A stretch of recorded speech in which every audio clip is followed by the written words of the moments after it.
Magnets are present in many devices of everyday life. In refrigerators, in electric motors, in bicycle dynamos, on bulletin boards, in medical instruments, and in computers as guideways for reading heads. Such magnets, so-called permanent magnets, consist of a metal or ceramic material containing iron or cobalt. The strength of these conventional magnets barely amounts to 1/2 Tesla. Recently, much stronger permanent magnets have been made from high-temperature superconductors consisting of yttrium-barium copper oxide. A prerequisite for the magnetic properties of these materials is that the temperature remain below -183 degrees Celsius. At this temperature, the material becomes superconducting. If the material is cooled down to its transition temperature within a magnetic field, the superconductor traps the applied field, thereby becoming magnetic itself. In this way, superconductors can trap magnetic fields up to 16 Tesla, making them the strongest permanent magnets presently available. Strong superconducting ring currents circulating without any resistance enable the material to trap magnetic fields permanently. The special magnetic quality of superconductors is determined by the size of single crystals. Therefore, scientists make a big effort to grow single crystals as large as possible. But it's not a simple task to make large single crystals of yttrium-barium copper oxide. Grain boundaries would interrupt the superconducting current flow. At a grain boundary like this, the superconducting current flow cannot cross into the adjacent grain. At the Institute for Solid-State and Materials Research Dresden, a special melt texturing process is used for the production of superconducting bulk material.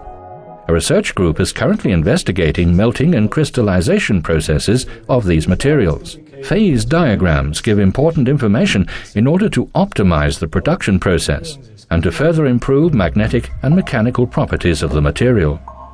The initial ingredients are powdered yttrium-barium copper oxide and yttrium oxide. Further additives like metal oxides, platinum and silver enable the pinning of the magnetic flux and improve the mechanical strength of the material.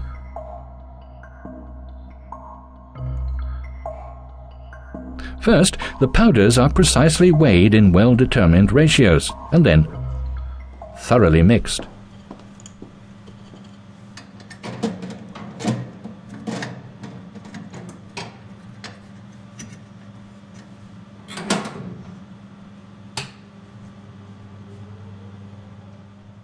It's important that all components have the same optimized grain size.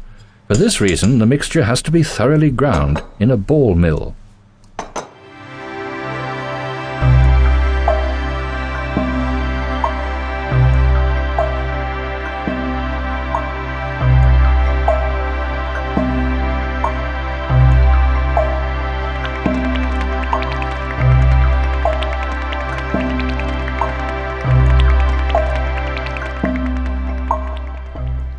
Then the mixed and ground powders are pressed into molds similar in size and shape to the final pieces.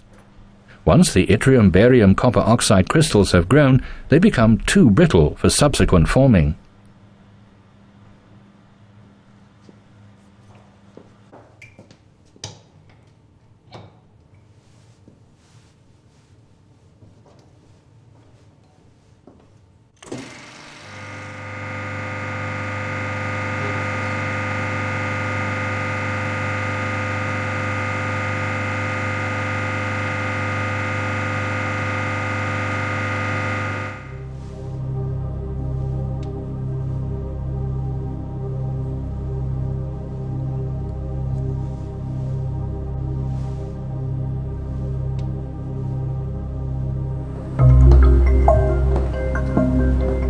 A small seed crystal is now placed on the mold to produce the desired orientation of the new crystal, which will grow from the pressed powder.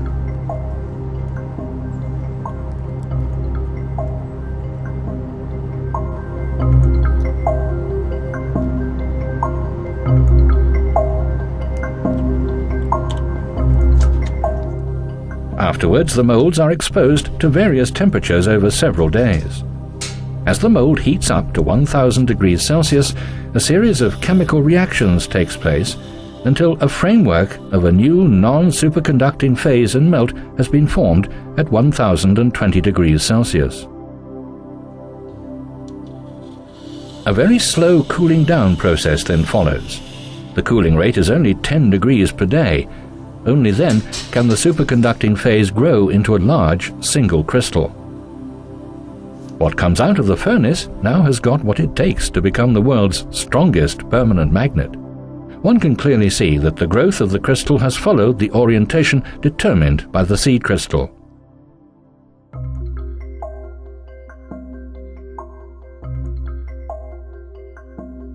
A look into the microscope reveals the microstructure of the material. The matrix of the superconducting crystal contains small inclusions of a non-superconducting phase. They are smaller than 1/1000th of a millimeter.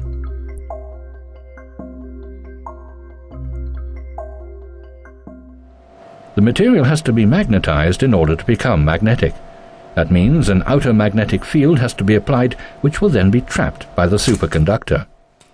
The superconductor is placed a few millimeters from a conventional permanent magnet and cooled down in this position using liquid nitrogen. Below a temperature of minus 183 degrees Celsius, the material loses its electrical resistance and becomes superconducting, thereby trapping the magnetic flux of the outer field. But the effect endures only as long as the superconducting state of the material is maintained. Superconducting magnets promise interesting applications in bearings and guidance systems. The levitation effect on conventional magnets is not only without contact and friction, but also self-stabilizing.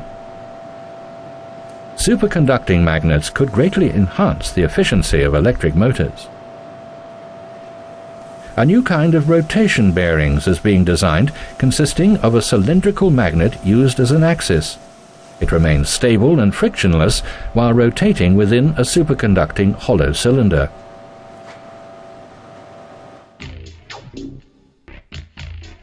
Other applications of the new levitation technique are conveyance systems. Of course, it remains questionable whether people will breeze along storefronts someday. More probable is the breakthrough of superconducting magnets in small-scale and sensitive conveyance systems, as demonstrated in these clean rooms.